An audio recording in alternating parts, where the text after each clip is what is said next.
ಕೆಲಸ ಹುಡುಕ್ತಾ ಇದ್ದಾರಾ? ಹೌದು ಮೇಡಮ್. ಕೆಲಸ ಹುಡುಕ್ತಾ ಇದ್ದಾರೆ ಅಂತ ಅಂದರೆ ಮೇಡಮ್ ನಿಮಗೆ 2026 9ನೇ ತಿಂಗಳು 2026 ಮೇಲೆ ತುಂಬ ಟೈಮ್ ಚೆನ್ನಾಗಿದೆ. ತುಂಬ ಅಂದರೆ ತುಂಬ ಟೈಮ್ ಚೆನ್ನಾಗಿದೆ. ಮತ್ತು ಇವಾಗ ನಡೀತಾ ಇರೋ ಟೈಮಲ್ಲಿ ಅವ್ರಿಗೆ ಒಂದು ಗುರುಗೆ ಸಂಬಂಧಪಟ್ಟಿರೋಂತಹ ಒಂದು ಸ್ಟೋನು, ಒಂದು ಬ್ರೇಸ್ಲೆಟು, ಇಲ್ಲ ಒಂದು ರಿಂಗು, ಕನಕಪುಷ್ಯ ಒಂದು ರಿಂಗನ್ನು ಹಾಕಿದ್ರೆ ತುಂಬ ಬೇಗ ಕೆಲಸ ಸಿಕ್ಕತ್ತೆ. ಇಲ್ಲಾಂದರೆ ಅದಕ್ಕೆ ಪಟ್ಟಿರೋಂಥ ಒಂದು ಸ್ಟೋನ್ ಆಗಲಿ, ಒಂದು ಬ್ರೇಸ್ಲೆಟ್ ಆಗಲಿ ಅವ್ರನ್ನ ವೇರ್ ಮಾಡ್ಕೊಳ್ಳೋಕೆ ಹೇಳಿ. ಅದು ನಮ್ಮ ನಂಬರ್ಗೆ ಕರೆ ಮಾಡಿದ್ರೆ ಅದು ನಿಮ್ಗೆ ಸಿಕ್ಕತ್ತೆ. ಈ ಒಂದು ಬ್ರೇಸ್ಲೈಟೋ ಸ್ಟೋನು ನೀವು ಮನೇಲಿ ತೊಗೊಂಡೋಗಿ ಇಟ್ಕೊಂಡ್ರೆ ಖಂಡಿತ ಒಳ್ಳೆ ಕೆಲಸ ಸಿಕ್ಕತ್ತೆ. ಒಳ್ಳೆ ಕೆಲಸ ಅಂತಂದರೆ ನೀವು ಎಕ್ಸ್ಪೆಕ್ಟ್ ಮಾಡಿರಲ್ಲ, ಅದಕ್ಕಿಂತ ತುಂಬ ಚೆನ್ನಾಗಿ ಅವ್ರ ಲೈಫು ಚೆನ್ನಾಗಿರುತ್ತೆ. ಅದು ನಮ್ಮ ನಂಬರ್ ಇದೆ ಮೇಡಮ್, ನಮ್ಮ ಸಂಸ್ಥೆ ನಂಬರ್ಗೆ ಕರೆ ಮಾಡಿ. ನೀವು ಎಲ್ಲಿಂದ ಮಾತಾಡೋದು? ಭದ್ರಾವತಿ ಅಂತ ಹೇಳಿದ್ರು. ಆನ್ಲೈನ್ ಮುಖಾಂತರ ಕೂಡ ನಾವು ಕಳಿಸ್ಕೊಡ್ತೀವಿ.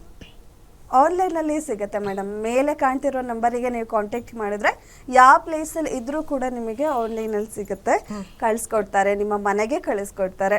ಓಕೆ, ಮತ್ತೆ ಅವರು ಕಾಲರ್ ಇದ್ದಾರೆ. ಹಲೋ. ಹಲೋ, ನಮಸ್ಕಾರ ಮೇಡಮ್. ನಮಸ್ತೆ, ಏನು ಹೆಸರು, ಎಲ್ಲಿಂದ ಕರೆ ಮಾಡ್ತಿದ್ದೀರಾ? ಮೇಡಮ್, ಮೈಸೂರಿಂದ ಮಹೇಶ್ ಅಂದ್ಬಿಟ್ಟು. ಓಕೆ, ಯಾರ ಬಗ್ಗೆ ಕೇಳಬೇಕಿತ್ತು? ಮೇಡಮ್, ನನ್ನ ಬಗ್ಗೆ ಕೇಳಬೇಕಾಯ್ತು. ಸರಿ, ಡೇಟ್ ಆಫ್ ಬರ್ತ್ ಹೇಳಿ. 8/7. ಓಕೆ, 1977. 77. ಹುಟ್ಟಿದ ಬೆಳಿಗ್ಗೆ 6 ಗಂಟೆ ಮೇಡಮ್. 8/7/1977 ಬೆಳಗ್ಗೆ 6 ಗಂಟೆ. ಓಕೆ ಸರ್, ಏನ್ ಪ್ರಶ್ನೆ ಇದೆ ಕೇಳಿ.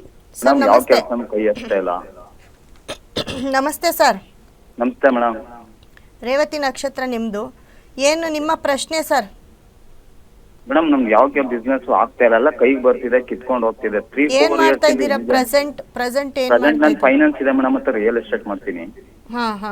ಬಟ್ ಎಲ್ಲ ಒಂದು ಆಗ್ತಾ ಇಲ್ಲ ಮೇಡಮ್, ಯಾವುದೇ ಕಾರಣಕ್ಕೂ ಆಗ್ತಾ ಮೇಡಮ್. ಮೊನ್ನೆ ಇನ್ನೊಂದು ಹೇಳಿದ್ರಿ ನೀವು, 8ನೇ ತಾರೀಕುವರೆಗೆ ಪ್ರಾಬ್ಲಮ್ ಇದೆ ಅಂತ. ಬಟ್ ಕುಂಭರಾಶಿ ಅವ್ರಿಗೆ 8ನೇ ತಾರೀಕು ಕೊಟ್ಟಿದ್ರೆ ಪ್ರಾಬ್ಲಮ್ ಮೇಡಮ್. ಏನ್ ಹೇಳಿ? ಈಗ ಕುಂಭರಾಶಿ ತುಂಬಾ ಚೆನ್ನಾಗಿದೆ ಅಂತ ಹೇಳ್ತಾ ಇದ್ದೀರಾ? ಕುಂಭರಾಶಿ ಚೆನ್ನಾಗಿದೆ ಅಂತಂದ್ರೆ ಈ ಒಂದು ತಿಂಗಳಂತೂ ಸೂಪರ್ ಡೂಪರ್. 15 ಜನವರಿ 15ನೇ ತಾರೀಕುವರೆಗೂ ಚೆನ್ನಾಗಿದೆ. ಆಮೇಲೆ ಒಂದು ತಿಂಗಳು ತುಂಬಾ ಕಷ್ಟ ನಷ್ಟಗಳನ್ನ ಅನುಭವಿಸ್ತೀರಾ. ಅದೇ ರೀತಿ 8 ಅಂತಂದ್ರೆ ಮುಂದಿನ ವರ್ಷಕ್ಕೆ 8ನೇ ತಾರೀಕು ತುಂಬಾ ಡೇಂಜರ್, ತುಂಬಾ ನೆಗೆಟಿವ್ ಆಗಿರುತ್ತೆ. ಹಂಗಾಗಿ 8ನೇ ತಾರೀಕು ಅವರು ತುಂಬ ಲಾಸ್ಗೆ ಹೋಗ್ತೀರಾ. ನೀವೇನೇ ಕೆಲಸ ಮಾಡಿದ್ರು ತುಂಬ ಹುಷಾರಾಗಿ ಮಾಡಬೇಕಾಗುತ್ತೆ, ತುಂಬ ಕೇರ್ಫುಲ್ಲಾಗಿ ಮಾಡಬೇಕಾಗುತ್ತೆ. ಹಾಗಾಗಿ ನೋಡಿ, ನಿಮ್ಗೆ ಇವಾಗ ನಡೀತಾ ಇರೋ ಟೈಮ್ ಬಂದು ನಿಮಗೆ ಚಂದ್ರದಶ ನಡೀತಾ ಇದೆ. ಸೊ ನಿಮ್ಮ ಕೆಲಸ, ನಿಮ್ದು ರೇವತಿ ನಕ್ಷತ್ರ. ಹೌದು ಹೌದು ಹೌದು ಹೌದು, ರೇವತಿ ನಕ್ಷತ್ರ ಮೀನರಾಶಿ ಬರುತ್ತೆ.